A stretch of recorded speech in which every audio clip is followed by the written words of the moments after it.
Assalamualaikum warahmatullahi wabarakatuh. Perkenalkan, nama saya Latifah Ernestiari, moderator sekaligus pembahas dari kelompok 1. Baik, topik yang akan kita presentasikan kali ini adalah tentang sejarah pemikiran ekonomi Islam. Sebelumnya saya akan memperkenalkan teman-teman saya. Yang pertama bernama Muhammad Zidan Supandi, yang kedua Umi Sukmadewi, Hairi Nisa, kemudian Teddy Ariansah, dan juga Tri Utami.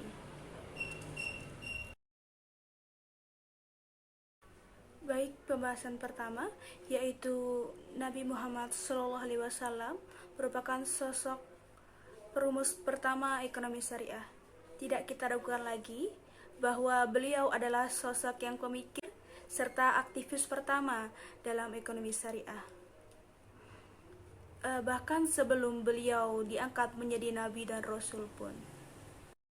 Pada zamannya pun telah dikenal transaksi jual beli serta perikatan atau kontrak dalam batas-batas tertentu. Dan telah dikenal pula cara pengelolaan kekayaan negara serta hak rakyat di dalamnya.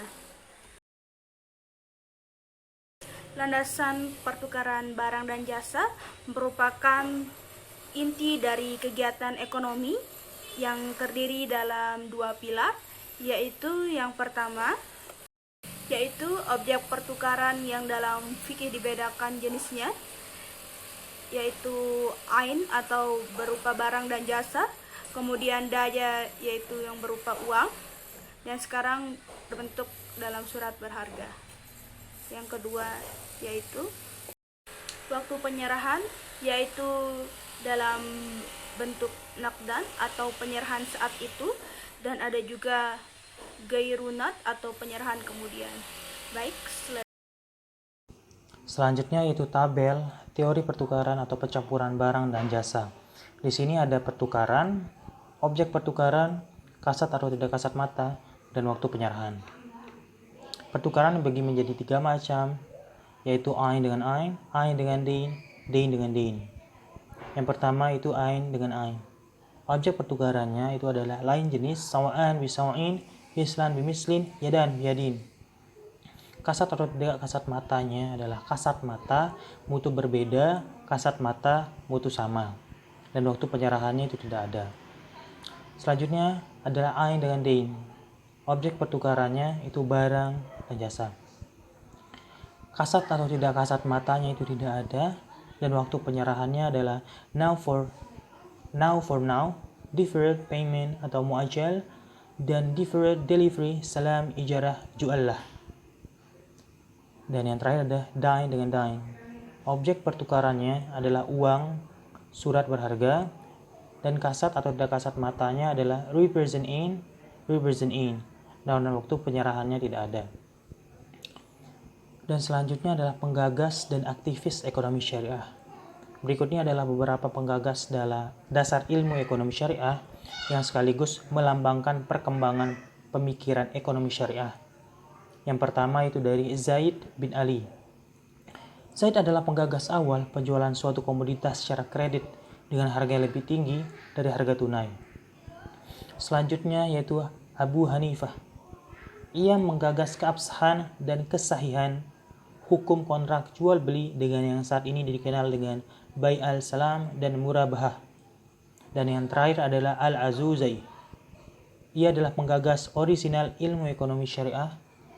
Gagasan-gagasannya antara lain kebolehan dan kesahihan sistem Murabahah. Sekian dan terima kasih. Imam Malik bin Anas. Imam Malik lebih dikenal sebagai penulis pertama kitab hadis Al-Muwatta dan imam mazhab hukum. Ia memiliki pemikiran antusias di bidang ekonomi. Ia pun termasuk tokoh hukum Islam yang mengakui hak negara Islam untuk menarik pajak demi memenuhi kebutuhan bersama. Abu Yusuf Yakub Ibrahim adalah seorang hakim dan sahabat Abu Hanifah. Jabatannya Al-Qadhi atau hakim, dan perhatiannya atas keuangan umum, peran negara, pekerjaan umum, dan perkembangan pertanian. Ia pun dikenal sebagai penulis pertama buku perpajakan, yakni Kitab Al-Hard. Abu Ubaid Al-Qasim bin Salam. Pembahasan ekonomi.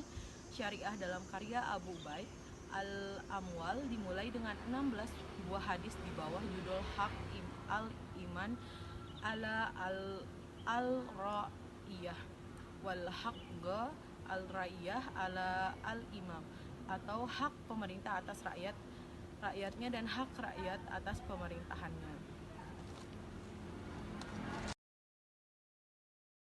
Abu Hamid Al-Ghazali, tokoh yang lebih dikenal sebagai sufi dan tidak serta kritik filsafat pemuka ini, melihat bahwa uang tunai melainkan alat tukar atau medium of exchange.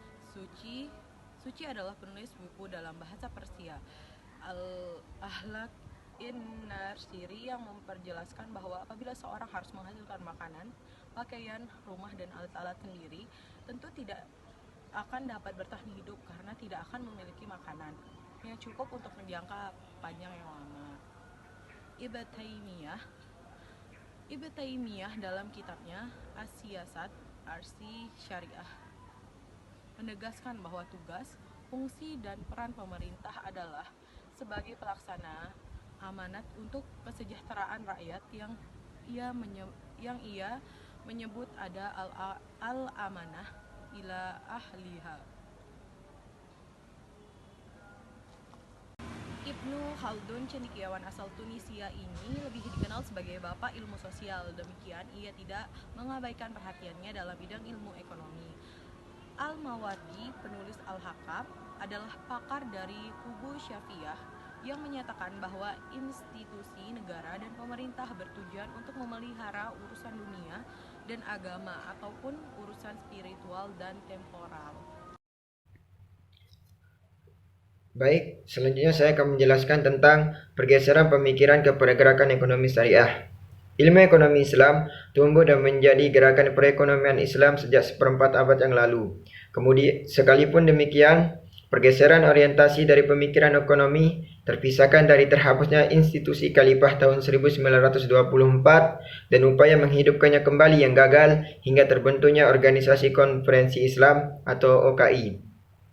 Gerakan ekonomi syariah adalah upaya membentuk sistem ekonomi Islam yang mencakup aspek ekonomi sebagaimana didefinisikan oleh Umar Kafra dalam The Future of Economics. Perkembangan pemikiran di bidang ekonomi syariah menjadi gerakan pembangunan sistem ekonomi Islam semakin terpacu dan tumbuh disertai faktor-faktor lain yang mendahulunya, yaitu sebagai berikut. Yang pertama, terumuskannya konsep teoritas tentang Bank Islam pada tahun 1940-an. Yang kedua, lahirnya ide dan gagasan mendirikan Bank Islam dalam Konferensi Negara-Negara Islam Sedunia pada bulan April tahun 1968 di Kuala Lumpur. Yang terakhir atau yang ketiga, lahirnya negara-negara Islam yang melimpah petrodolarnya. Dengan demikian, pendirian Bank Islam menjadi kenyataan dan dapat dilaksanakan pada tahun 1975. Gerakan ekonomi melalui pendirian bank syariah. Praktik perbankan pada zaman Rasulullah dan sahabat telah terjadi karena telah ada lembaga-lembaga yang melaksanakan fungsi-fungsi utama operasional perbankan, yaitu 1. Menerima simpanan uang, 2. Meminjamkan uang atau memberikan pembiayaan dalam bentuk mudaharabah, musyarakah, muzaraah, dan musakah. 3. Memberikan jasa pengiriman atau transfer keahlian khusus bagi mereka yang bergelut di bidang pertukaran uang. Mereka yang memiliki keahlian khusus itu disebut nagid, saraf, dan zihbit. 26 yang kemudian menjadi cikal bakal praktik pertukaran mata uang atau money changer. Peranan bankir pada masa Abbasiyah mulai populer pada masa pemerintahan Al-Muqtarid. Tahun 1940-an, Malaysia mencoba membuka bank non-bunga tetapi tidak sukses. Akhir tahun 1950-an, Pakistan mencoba lembaga perkreditan tanpa bunga di pedesaan. Uji coba yang relatif dilakukan oleh Mesir dengan sukseskan Mit Gamer Local Saving Bank tahun 1963 yang disebut baik oleh para petani dan masyarakat pedesaan. Operasional Mitgam diambil alih oleh National Bank of Government and Central Mesir. Pada masa rezim Anwar Sadat 1971, sistem nerbunga dihidupkan kembali dengan dibukanya Nasr Sosial Bank. Keberhasilan ini mengilhami para petinggi OKI untuk mendirikan Islamic Development Bank. Bulan Oktober Pemikiran dan aktivitas ekonomi syariah di Indonesia. Pemikiran dan aktivitas ekonomi Islam Indonesia tidak lepas dari awal sejarah masuknya Islam di negeri ini. Bahkan, aktivitas ekonomi syariah di tanah air tidak terpisahkan dari konsepsi lingua franca. Pemikiran dan aktivitas ekonomi syariah di Indonesia akhir abad ke-20 lebih diorientasikan pada pendirian lembaga keuangan dan perbankan syariah. Salah satu pilihannya adalah gerakan koperasi yang dianggap sejalan atau tidak bertentangan dengan syariah Islam. Oleh karena itu, gerakan koperasi mendapat sambutan baik oleh kalangan santri dan pondok pesantren. 30 gerakan koperasi yang belum berhasil diusul dengan pendirian bank syariah yang relatif sukses. Bank Islam pertama di Indonesia semakin kuat karena beberapa faktor. Pertama, adanya kepastian hukum perbankan yang melindunginya. 2. Tumbuhnya kesadaran masyarakat tentang manfaat lembaga keuangan dan perbankan syariah. 3. Dukungan politik atau political will dari pemerintah. Hanya dalam perbankan syariah, koordinasi antara nilai suku bunga dan nisbah bagi hasil. Bahkan, pejabat bank tidak mau tahu jika nasabahnya mengalami kerugian atau keuntungannya menurun. Mereka mematok bagi hasil dengan tingkat yang benar-benar menguntungkan bagi pihak bank secara sepihak. Pada pihak lain, ada nasabah yang menawarkan dananya di bank syariah dengan syarat meminta bagi hasilnya minimal sama dengan bank konvensional milik pemerintah. Baik, sekian presentasi dari kelompok kami dengan topik sejarah pemikiran ekonomi Islam. Semoga presentasi kita kali ini dapat menjadi sebuah ilmu yang berguna kepada kita semua. Dan sekian dari kami. Assalamualaikum warahmatullahi wabarakatuh. Mohon maaf atas kurang dan lebihnya dari kelompok kami. Sekian dan terima kasih.